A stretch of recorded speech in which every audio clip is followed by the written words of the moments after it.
Fala, Forjado, seja bem-vindo a mais um episódio do ForjaCast, esse espaço em que a gente discute a verdadeira masculinidade, aquela que é dita pela palavra de Deus. É a Bíblia que diz como devemos ser como homens, pois foi Deus que nos criou.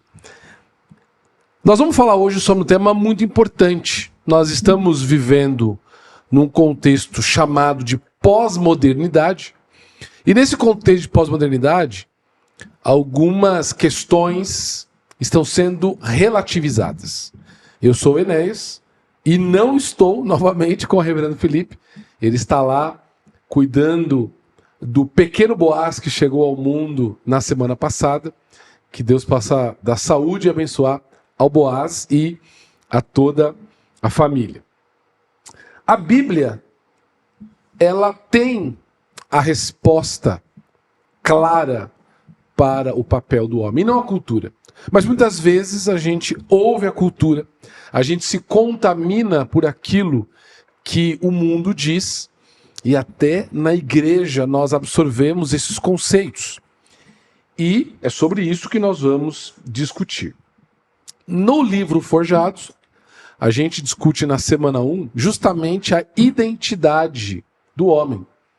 Nós mergulhamos ali no livro de Gênesis, capítulo 1, capítulo 2, em que claramente vemos o propósito pelo qual Deus construiu o homem, Deus criou o homem, a sua humanidade, todas as suas potencialidades, características, o mandato cultural, o mandato social, espiritual, enfim, está tudo lá claramente descrito em Gênesis 1 e 2.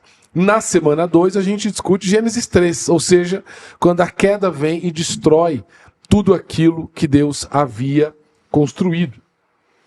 No livro de Salmos, Salmos 1, versos 1 e 2, o salmista diz: "Bem-aventurado o homem que não anda no conselho dos ímpios, não se detém no caminho dos pecadores, nem se assenta na roda dos escarnecedores. Antes, o seu prazer está na lei do Senhor, e na sua lei medita de dia e de noite."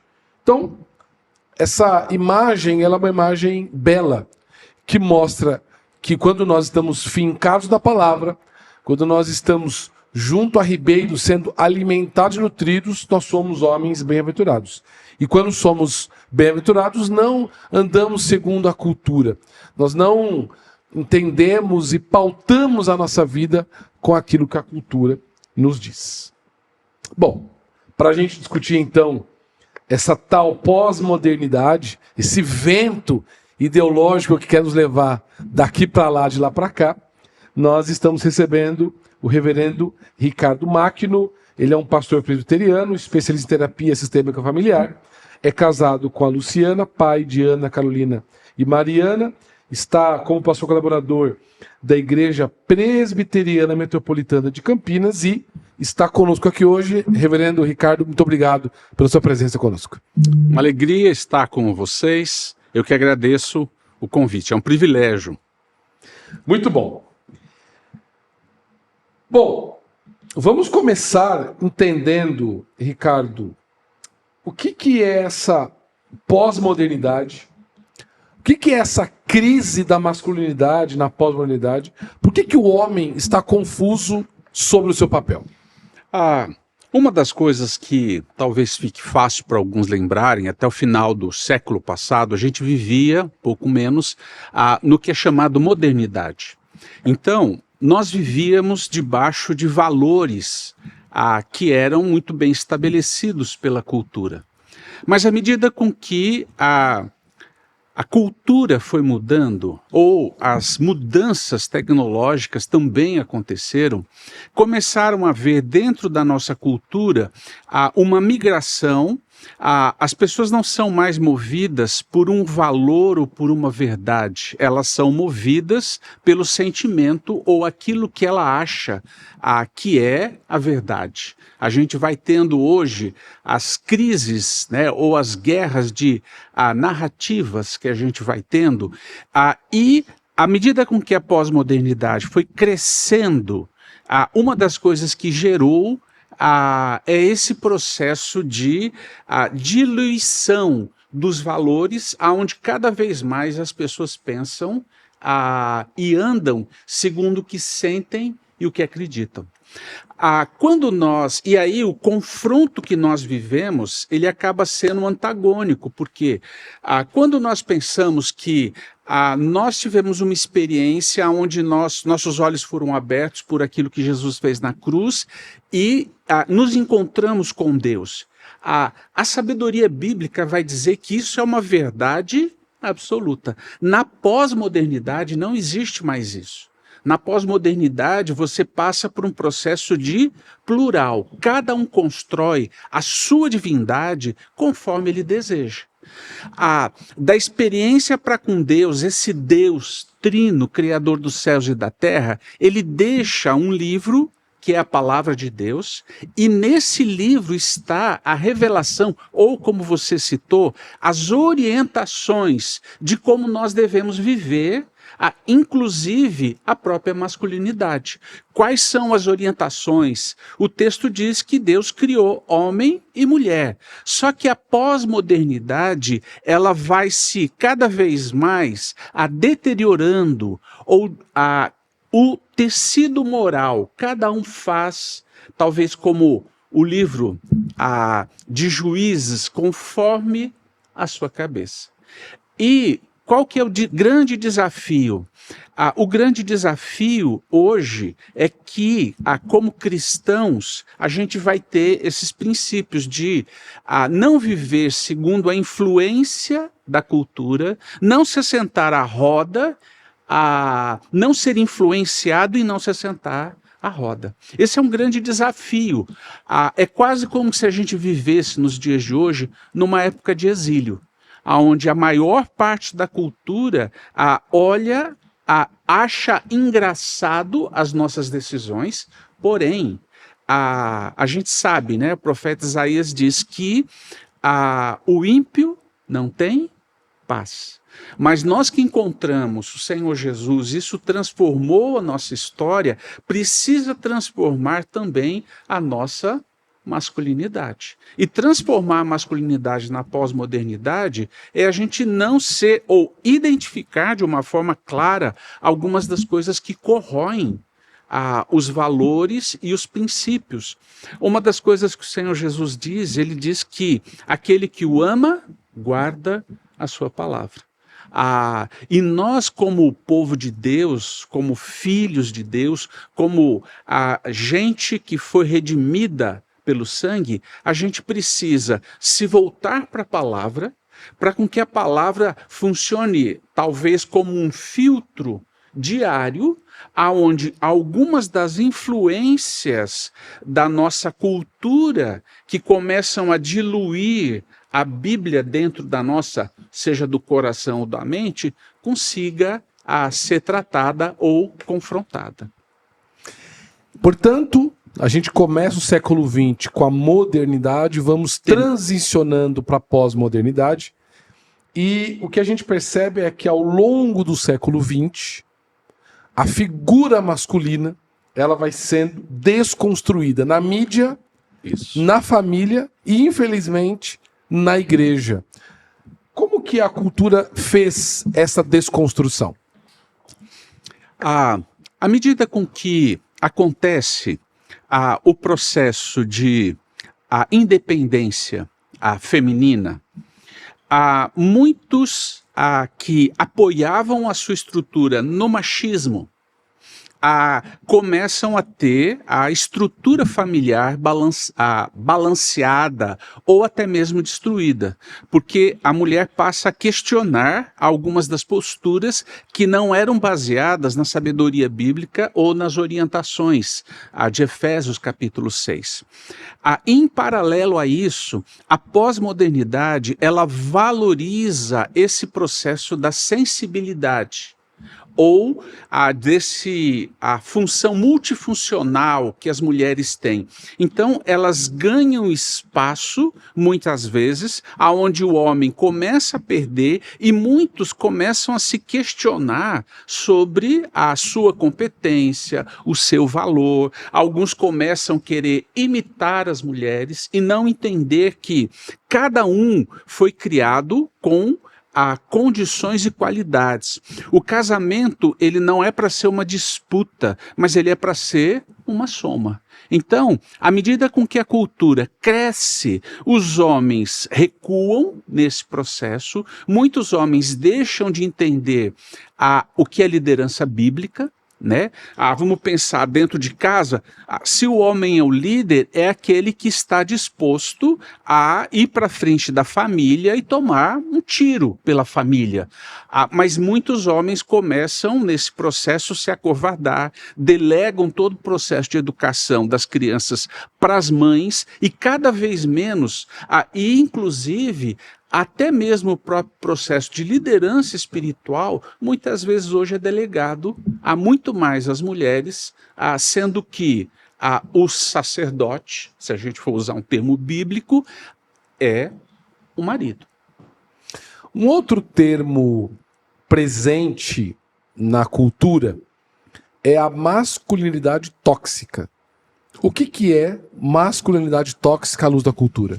Se a gente pensar, a gente vai tendo, muitas vezes nos dias de hoje, esse processo dos extremos.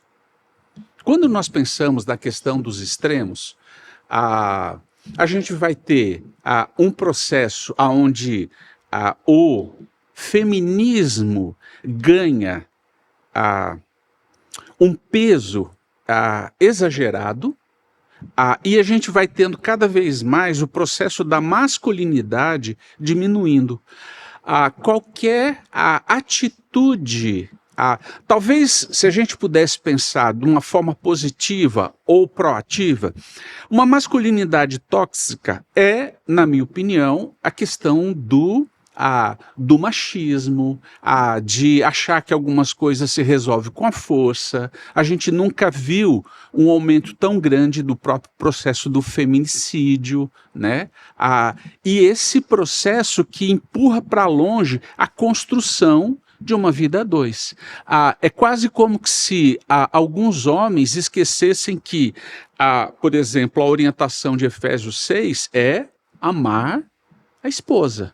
E essa orientação é dada várias vezes com conotações diferentes.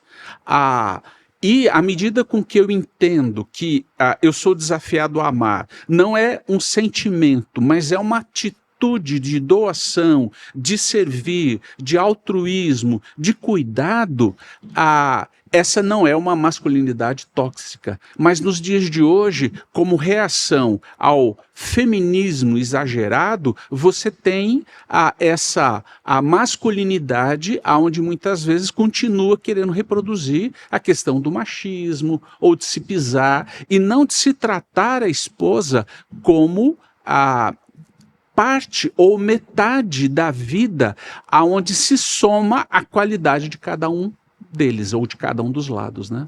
Perfeito. Efésios capítulo 5, versículo 25, como o senhor mencionou, vai tratar da questão do homem dar a vida pela esposa como Cristo dá à sua igreja. E o reverendo Felipe sempre diz aqui algo interessantíssimo, que a gente sempre fica entusiasmado com a ideia de que ao entrar um bandido eu vou me lançar em frente à esposa e tomar o tiro por ela. Isso é raro de acontecer, mas a primeira pessoa que nós devemos proteger a nossa esposa é o nosso próprio coração. Nós devemos protegê-la primeiro de nós mesmos. Então, não há nenhum espaço na teologia bíblica cristã para a gente defender qualquer tipo de violência doméstica, agressão física, agressão verbal. Isso não faz parte, em hipótese alguma, de uma masculinidade verdadeiramente bíblica. Correto. É isso mesmo. E esse se torna o desafio. Como parece que alguns perdem o referencial eles começam a, talvez inconscientemente, a assumir ou a abraçar algumas atitudes que corroem. Então, como assim? Quem que manda na sua casa? Como assim? Quem que dá a última palavra? E essas coisas, ao invés de construírem uma relação ou o homem entender e construir esse processo, talvez um desafio ou até uma palavra de encorajamento é que assim, nós não nascemos pronto. E muitos, né? Eu não sei você tem quanto tempo de casado? 12 anos esse 12 ano. anos. Nós fizemos 33. Gente, eu não entrei para o casamento sabendo de algumas coisas. Muitas das coisas foram sendo construídas. E uma das coisas que me trouxe muita esperança é que, se nós nos casamos diante de Deus, quando acontecem os perrengues, é a Ele que a gente pode recorrer, é a palavra de Deus, é os conselhos sábios que muitas vezes homens mais velhos ou grupos como o Forjados, gente que anda junto, que pode auxiliar um ao outro. Me permite dar um exemplo pessoal, né? Minha esposa está aqui, minha mãe foi mãe solteira e quando eu tinha 4 anos ela casou com um filho de japonês, o Keizo. Eu cresci dentro da comunidade japonesa. O almoço de domingo, gente, era aquela organização. 30, 40, 50, não importava, né? Na hora do almoço as pessoas falavam, mas era baixo, o primeiro prato que servia era do Dichan, esse tipo de coisa. A esposa da minha família é descendentes aí de italianos. Quando eu cheguei no primeiro almoço, a gente estava namorando ainda, todo mundo falando ao mesmo tempo. Eu tinha 2 tios dela que começaram a aumentar o tom, falar, não, você não é isso, você é aquilo. E eu falei assim, não, vai dar briga aqui agora. E daqui a pouco eles se beijam e foi comer a sobremesa. Quando nós nos casamos, processo de masculinidade ou de identidade, nós precisamos entender como que a gente constrói a nossa vida a 2. Tudo isso sempre orientado pela palavra. Uma das coisas bacanas da sabedoria bíblica é que ela vai nos orientar a questão do pedido do perdão. Eu errei. Olha, me perdoa. Às vezes, como homens, a gente não erra no conteúdo. Talvez a gente possa até estar certo, mas às vezes a gente erra no volume da nossa voz, né? E isso magoa, seja esposa, seja filhos, e muitas vezes a palavra vai nos confrontar dizendo, você errou, vai lá, pede perdão, né? Porque é um processo de construção, né? Perfeitamente. Uma das crises presentes também, uma das marcas da nossa geração é a ausência de modelos masculinos. Nós já gravamos alguns episódios que a gente trata disso. Então, falta modelos masculinos muitas vezes no lar, porque é um lar que só tem a mãe solo.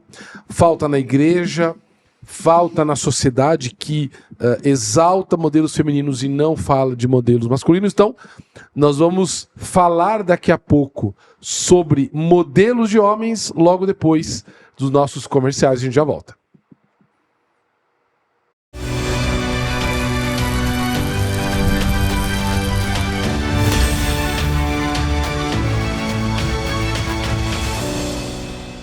Procurando moradia ou investimento, a consultora Cambur traz o que há de melhor na região da Zona Oeste de São Paulo. Estamos falando do Vila Parque Butantã, apartamentos de 3 dormitórios e estúdios, com a opção de semi-imobiliados. Já o lazer é completo. Piscina com borda infinita, academia, brinquedoteca, área de integração com a família e um salão de festas com uma vista cinematográfica para o Jockey Club de São Paulo. Plantas bem resolvidas, estúdios com conceito aberto e um dormitório privativo. Apartamentos de 3 dormitórios com 79 metros, opção de 2 suítes mais lavabo. O endereço icônico, Avenida Francisco Morato, número 100, a 150 metros do metrô Butantã. Agende sua visita e venha conhecer nossos 2 fantásticos decorados.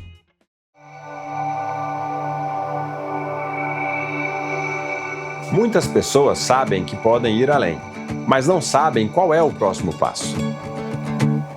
O Instituto ITER existe para isso: te preparar para crescer, liderar e gerar impacto real.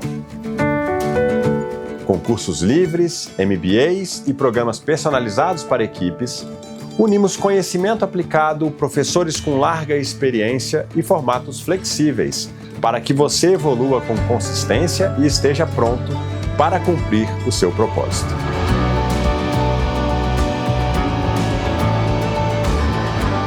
Instituto ITER. Conhecimento é o caminho.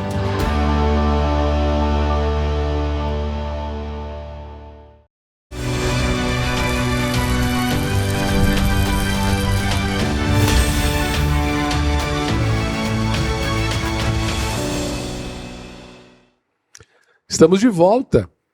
E se você está gostando do nosso papo até agora, eu te convido a curtir, a comentar e compartilhar esse episódio com outras pessoas. Antes dos comerciais, nós falávamos sobre modelos masculinos. Reverendo Ricardo, o senhor concorda que há uma ausência de modelos masculinos tanto na cultura quanto na igreja hoje? Eu concordo plenamente. Além de não existir muitos modelos, existir esse grande gap, né? Existe às vezes uma pressão de que homens, maridos, pais, venham a ser pessoas perfeitas. Nós fomos atingidos pela queda. Nenhum homem, pai, esposo, pai, vai ser perfeito.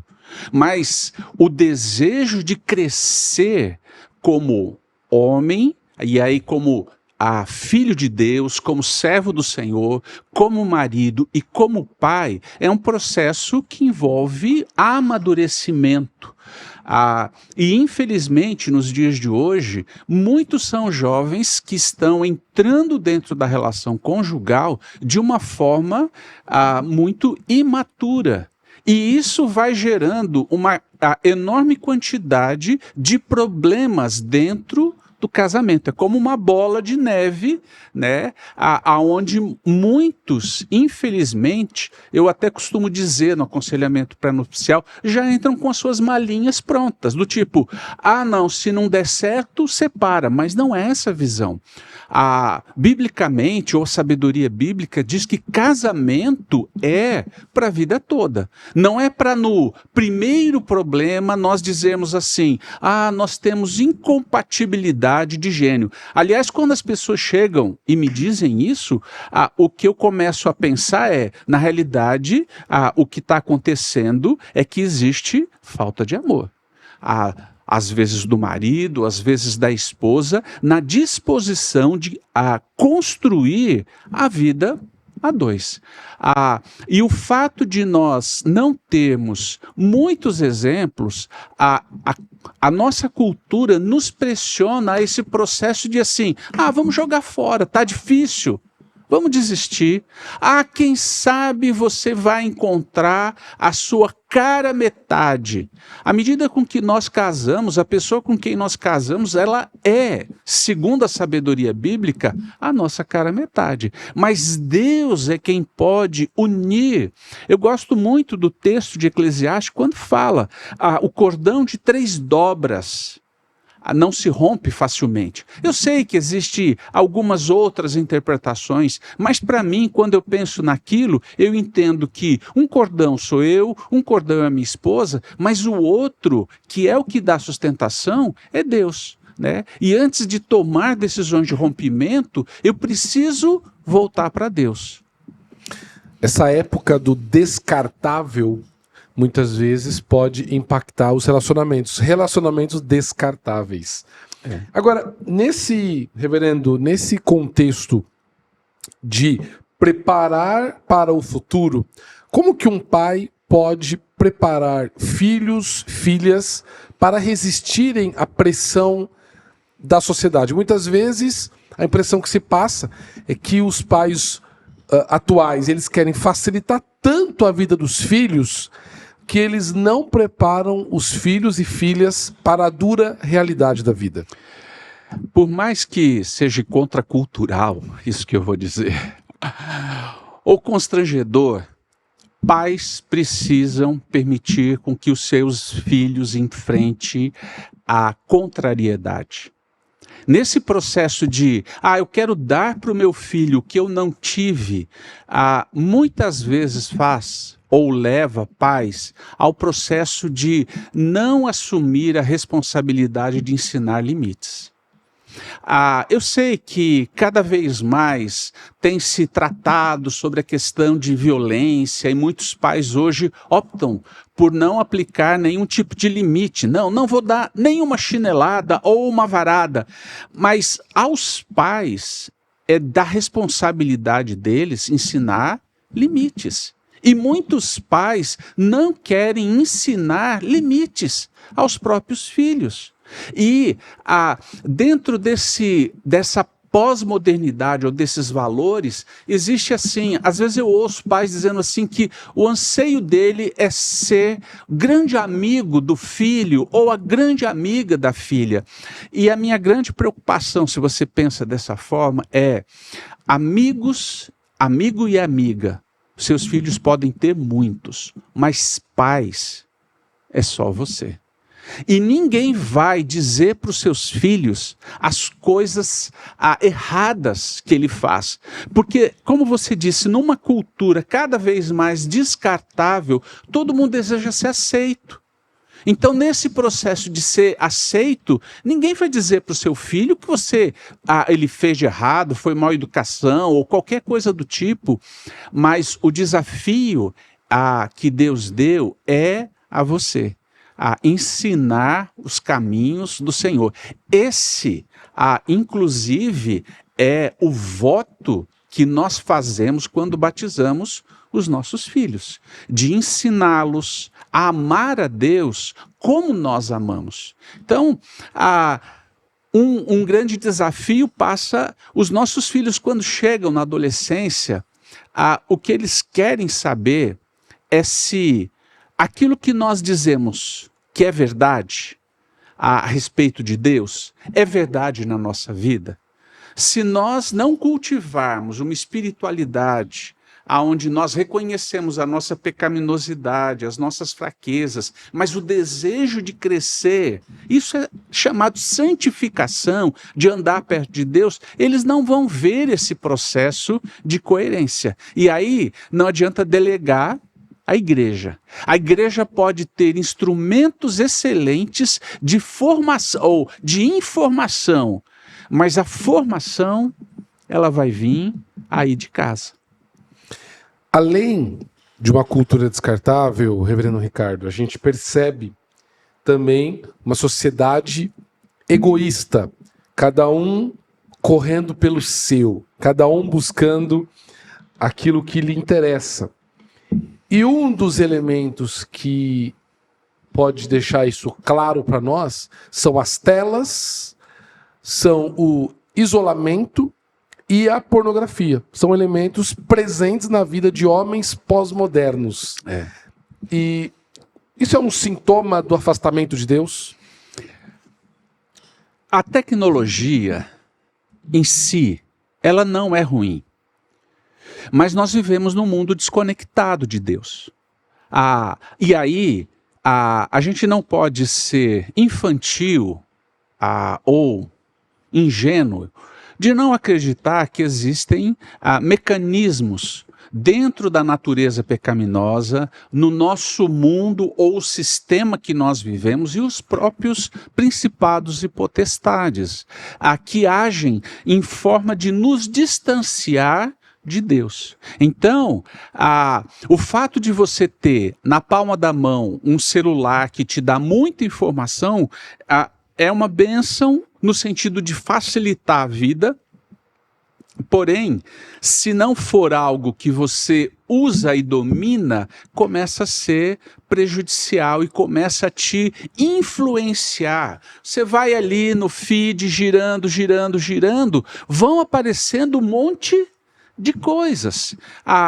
Quantas vezes, por exemplo, eu lembro que eu comecei a usar o Instagram, e começou a aparecer mulheres com roupas seminuas. O mínimo para dizer aqui, né, para não ter como que a censura. E aí teve uma época que eu cheguei a tirar o Instagram, e eu lembro que eu falei um dia com um amigo, falei, cara, eu não sei o que eu faço, fica esse negócio aí, né? Parece coisa do diabo. E ele disse assim, pode até ser, mas cada uma delas tem lá um negocinho do lado que você pode clicar, a mensagem que não te interessa ou que te agride, e você vai clicando toda vez que aparece, e o algoritmo vai entender e vai mudar. Deixa de ser alguma coisa que vai gerar start, porque a pornografia é um grande mal dentro dessa sociedade cada vez mais hedonistas. As empresas pornográficas, elas já mapearam o ser humano. Todas as fases, homem, mulher, eles sabem com poucos minutos gerar visualmente uma imagem que mexe com você biologicamente, e isso te leva a um pulo de um processo de você se tornar alguém que vai ficando viciado. O problema da pornografia é algo tão sério, porque ele vai destruindo a construção da vida a dois. E casais se separam cada vez mais, isso tem prejudicado, e esse é algo que muitas vezes nós não falamos. Uma das coisas que eu achei muito bacana no material do Forjados é essa coisa de que trata do assunto e dá espaço aos homens cristãos de dizerem, olha, eu preciso de ajuda. Né? Existem livros, né? Posso fazer a propaganda? Claro. Né? Um livro que me ajudou muito foi A Batalha de Todo Homem. Né? Esse livro ele já foi lançado como a batalha de todo adolescente. Como um pai ajuda o filho a enfrentar algumas dessas tentações que existem nos dias de hoje. Tem um outro livro que eu acho que o nome dele é Programados para a Intimidade. Esse já é um livro que ajuda o casal a entender como ele constrói isso, porque aquilo que se vê na pornografia é todo um processo ilusório. Aquilo não é verdade. Aquilo mexe com a gente, altera os nossos sentidos, mas aquilo não é verdade e tem prejudicado muitos e dificultado a construção de uma intimidade saudável e bíblica. Tem um livro com quase 700 páginas chamado A Celebração do Sexo, que eu acho que é um livro onde muitos casais até poderiam ler juntos como forma de entender como biologicamente funcionam, como emocionalmente funcionam e permitir a construção da vida íntima de uma forma mais saudável e de uma forma bíblica. Mas, sendo assim muito enfático, cuidado com a pornografia. A palavra diz, quem pensa estar em pé, veja que não caia. Eu me assusto quando eu ouço notícias que dizem que existem apps para sexo para cristão. E eu começo a pensar, puxa, esse é algo que tem corroído a vida de muitas pessoas. Se você foi afetado, procure ajuda. procure aí o pessoal do Forjados, comece talvez um grupo, mas não pela vergonha, não permita com que isso fique aí nos porões da sua alma. Uma das coisas que eu aprendi muito novo dentro do cuidado da minha espiritualidade é que o diabo trabalha nos nossos segredos. Ovelha sozinho é petisco do diabo. Essa coisa de andarmos juntos, participarmos do grupo de homens, da UPH, são meios, e principalmente o discipulado do Forjados, são meios pelos quais nós podemos andar juntos e ser fortalecido. Eu já vi homem dizer assim, mas eu não tenho nada para aprender. Tá bom, mas talvez você tenha para doar. Ali, às vezes, ajudar alguém, ser encorajado, encorajar. Esse é um desafio muito grande. E tanto a nossa geração, ou a minha geração, como as gerações mais novas, precisam desse apoio e desse cuidado. Muito bem. Eu vou aqui entregar para o reverendo Ricardo um presente, que é o livro Forjados e também os nossos livretos. E como o reverendo Ricardo disse, na semana 6 a gente trata sobre pornografia, a gente sabe sobre imaturidade e irresponsabilidade dos homens, problemáticas presentes na masculinidade moderna. Então, fica o convite para você acessar editoraezion.com.br e adquirir o seu livro Forjados, para você estar antenado aqui e participar com a gente. Para a gente concluir, reverendo Ricardo, esse belíssimo papo que a gente teve hoje, talvez algum dos irmãos que estão nos ouvindo se conscientizou. Estou sendo impactado pela cultura. Como que esse irmão ele pode ser agora moldado pela palavra? Como que ele muda a sua atitude e a sua vida a partir de agora? Uma das coisas, se a gente voltar ao Salmo primeiro, uma das formas com que nós iniciamos o processo é um processo dentro do coração. O salmista, Davi, vai dizer essa coisa de buscarmos a Deus. E se você pensar no Salmo primeiro, essa coisa de termos o coração junto a correntes da água. Nós precisamos cultivar uma experiência pessoal de devoção para com Deus. O que nos muda não é a moral. O que nos muda é quando entramos na presença desse Deus que é santo, santo, santo. A segunda coisa, eu acho que a gente precisa andar com outros homens. Né? E aí existem para alguns, talvez o conselho de Tiago, que nós precisamos confessar os nossos pecados. A gente pode dizer assim, olha, eu entrei nesse negócio, esse negócio, talvez para algum irmão mais maduro, você possa pedir ajuda, você pode começar a andar com outros homens da igreja, como forma de fortalecimento aí da sua fé, né? E até mesmo como forma de proteção dentro desse mundo que a gente vive, né? Perfeito. Obrigado, reverendo Ricardo, por estar aqui com a gente. Se alguém quiser entrar em contato pelo Instagram, como é que te acha? Puxa vida, agora me apertou. Como que é o meu Instagram? É Ricardo Makino. Makino com K, né? Isso. M-A-K-I-N-O. Exatamente. Ricardo Makino, me acha aí no Instagram. Tá certo? Fica fácil dessa forma. Ou senão vocês perguntam aqui para o Enéas, né? O Enéas pode nos acionar. Obrigado, reverendo Ricardo, por estar aqui com a gente hoje. Uma grande alegria. Muito obrigado, viu? Muito bem. O nosso Momento Ezion de hoje tem um lançamento aqui muito legal do reverendo Arival Dias Casimiro, que é um devocional masculino. Falamos de masculinidade hoje. Homens que oram cultivando uma fé verdadeira.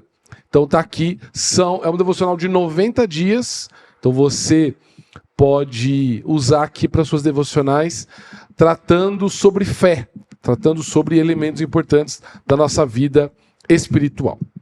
Você busca lá editoraezion.com.br, procure lá Homens que Oram, do Reverendo Dorival, e você consegue adquirir, assim como o nosso livro texto do Discipulado Forjados, editoraezion.com.br. Além disso, se você tem interesse em criar um grupo, um pequeno grupo lá na sua igreja para trabalhar o livro, fale com a gente. Busque-nos lá no Instagram, @forjados.academy. Lá você pode nos acionar, a gente te apoia aí nessa jornada.